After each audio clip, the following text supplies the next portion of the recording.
Alison Buchanan, a buyer for Corney Barrow with Steven Spurrier.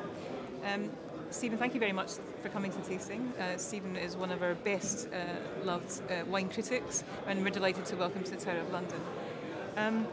Clearly, we've had three very different vintages in a row, and I just wanted to know what you think currently of the 2011 vintage.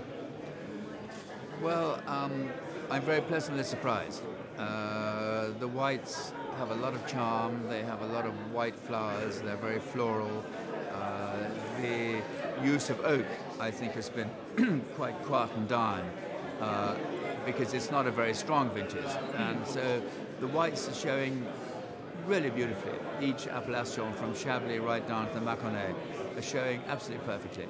And I think that's quite a forward vintage for whites. Yeah. In fact, I was speaking to Nigel Platts-Martin, owner of the best restaurants in London, and he's really happy with the whites because he thinks he can put them on really quite soon. And the whites really have impressed me wonderfully in a nice, subtle way. I mean, they're not blockbusters, but they're just beautiful, lovely wines. The reds, I would think it's the most charming vintage that Burgundy has had for a long time.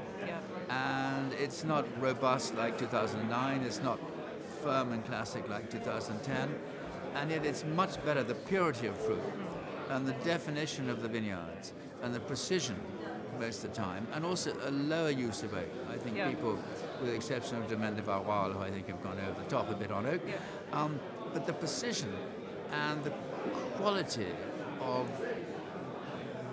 the Burgundy domains is really shown in this vintage. And I think for the Burgundy lover who doesn't have Burgundy in his cellar yet, or has certain vintages, this is a wonderful vintage to buy because it's going to be mature quite quickly, but also because of the acidity and tannins it'll hold.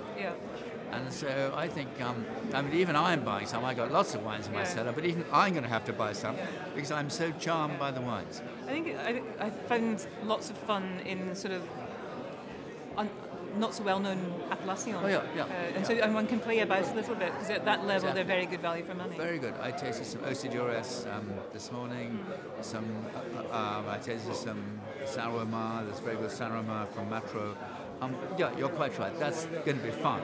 And some of the minor cru and the real Grand Cru are real Grand Cru wines, and they speak for themselves.